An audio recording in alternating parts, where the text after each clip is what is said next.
Halo, Assalamualaikum warahmatullahi wabarakatuh. Apa kabar sahabat sukses semua, akademisi? Kembali lagi ketemu gue dengan Anggoro Kusumo di program channelnya HRD Jalanan di Matshare, masih macet sharing, tapi masih kali ini tetap di rumah. Kenapa? Karena gue masih work from home. Yang kedua, kalau gue di jalan, kondisi jalan cukup lancar sehingga beresiko kalau gue sambil nyetir terus buat video. Oke, kali ini gue masih mau bahas mengenai isu pandemi COVID-19 yang terkait dengan HR atau ketenagakerjaan. Yang pertama, isu yang paling gue sedih adalah terkait dengan isu PHK. Ya, pagi-pagi gue baca WhatsApp, ada teman gue yang WhatsApp gue, ya, itu bilang alhamdulillah Pak, saya kena PHK. Secara hati gue miris. Kemudian dalam perjalanan gue waktu work from office ya, WFO ya, itu sahabat gue di dua perusahaan yang besar ya, perusahaan industri ban itu di daerah Jawa Barat dan di daerah Banten, komunikasi gue sedang berbicara mengenai mekanisme efisiensi karyawan, dalam kata lain tanda kutip PHK. Dari sisi HR harus bisa memberikan opini ya. Dan kali ini gue akan coba bicara mengenai opini HR untuk mencegah terjadinya PHK massal. Teman-teman harus pahami dulu, karena posisinya HR ada di tengah-tengah menjembatani kedua belah pihak ya, yang pastinya menjaga aset tetap baik, mengelola aset untuk terus berkembang gitu ya. Aset seperti apa? Yang namanya manusia. Nah, kembali lagi HR opini, di sini saya akan berbicara bahwa PHK itu adalah hal yang paling belakang ya, HR yang paling belakang, opini paling akhir, seperti amanat Undang-Undang 13 tahun 2003 terkait tenaga kerjaan, bahwa PHK adalah hal yang paling dihindari atau paling belakang, putusan yang apabila memang tidak bisa diperbaiki gitu ya, dilindungi oleh negara. Namanya juga undang-undang ketenagakerjaan, maka akan lebih berat ketenaga kerja, itu yang harus dipahami. Nah, dari sini terkait dengan hal tersebut, kalau terkait dengan pencegah PHK, sebenarnya pemerintah juga sudah menyiapkan skema atau dengan arahan lewat, kalau teman-teman tahu, surat edaran Menteri Tenaga Kerja pada saat itu zaman Pak Fahmi Idris, surat edaran Menteri tahun 2004, untuk nomornya nanti coba saya akan ketikkan di sini ya. Karena saya lupa gitu ya. Kembali lagi kebiasaan HRD jalanan, sama juga anak jalanan, seingatnya aja.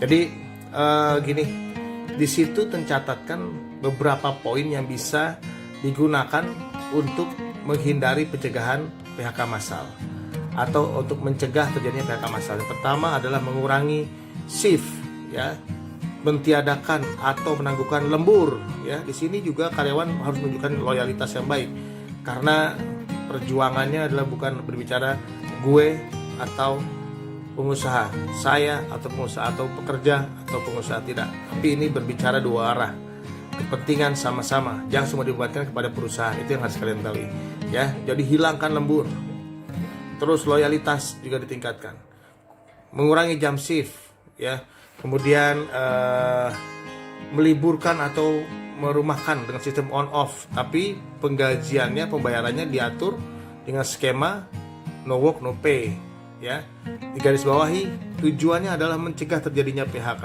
Jadi karyawan tidak di PHK, hanya skemanya saja yang dirubah sampai dengan posisi aman ya, posisi kembali stabil. Kemudian ada lagi tidak memperpanjang kontrak untuk karyawan kontrak. Itu juga penting menurut saya gitu ya. Jadi terus kemudian tawaran pensiun untuk karyawan yang sudah masuk usia pensiun atau masa kerja cukup tinggi, yang sudah mendekati usia pensiun, tawarkan ya, orang-orang yang memang itu yang diutamakan. Kemudian kalau masih belum bisa juga, maka mengevaluasi tunjangan dan fasilitas diberikan di level atas seperti manajer, kemudian direktur, gitu ya. Ya baik lagi lah, manajer juga bekerja bro, gitu ya. Nah kemudian kalau dari sisi gue pribadi, secara opini gue terkait dengan HR kepada manajemen adalah gue membagi dua poin. Yang pertama sifatnya mandatori, ya. Itu yang pertama. Yang kedua sifatnya diskresional atau kebijaksanaan atau kebijakan. Nah, kalau yang pertama tadi bicara mandatori itu apa? Mandatori itu yang sifatnya turun langsung dari yang punya negara, turun langsung dari pemerintah pusat, diatur oleh aturan yang jelas, ya, dilindungi oleh undang-undang. Kalau ketenagakerjaan Undang-Undang 13 tahun 2003 tentang ketenagakerjaan, ya. Contohnya gaji itu dilindungi, kemudian THR itu dilindungi, kemudian hak-hak lain kayak pesangon, perhitungan pesangon itu dilindungi oleh undang-undang, gitu ya. Dan itu akan beresiko cukup panjang terhadap kelangsungan perusahaan kalau kita sarankan untuk mengurangi hak-hak yang pokok tadi, yang wajib. Jadi menurut saya yang mandatori tadi dikesampingkan. Nah, lalu apa opini yang tepat? Menurut gua yang sifatnya diskresional atau kebijaksanaan atau sifatnya kebijakan. Contoh, apa sih Pak yang sifatnya kebijaksanaan? Apa aja bos? Contohnya pertama insentif, tunjangan, uang makan, uang transport, ya, insentif, productivity, kehadiran. Untuk yang perusahaan yang masih mengenakan insentif kehadiran itu memang salah satu perusahaan yang lucu menurut gua. Tapi itu perlu dievaluasi, bisa dievaluasi. Kenapa? Mumpung sekarang lagi kondisi seperti ini. Karena gini, yang namanya kehadiran itu kan sudah diatur oleh aturan undang-undang.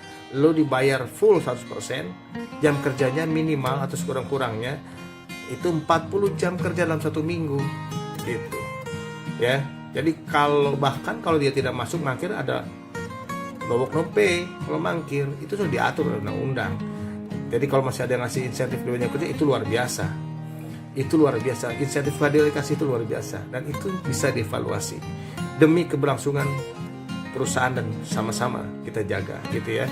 Nah, kemudian apalagi event atau hal-hal yang tidak berhubungan langsung dengan produktivitas perusahaan. Ya, contoh-contohnya event employee gathering, family gathering, pekan olahraga, ya. Banyak hal yang tidak berpengaruh secara langsung terhadap produktivitas perusahaan. Itu perlu dievaluasi. Kayak family gathering atau employee gathering. Bayangkan 50.000 dikali ribuan orang atau 250.000 dikali ribuan orang, berapa savingnya yang bisa dijalankan. Yang penting perusahaan tetap bisa menjalankan bisnisnya dan memastikan keamanan tetap bekerja. Itu yang kita hilangkan dulu.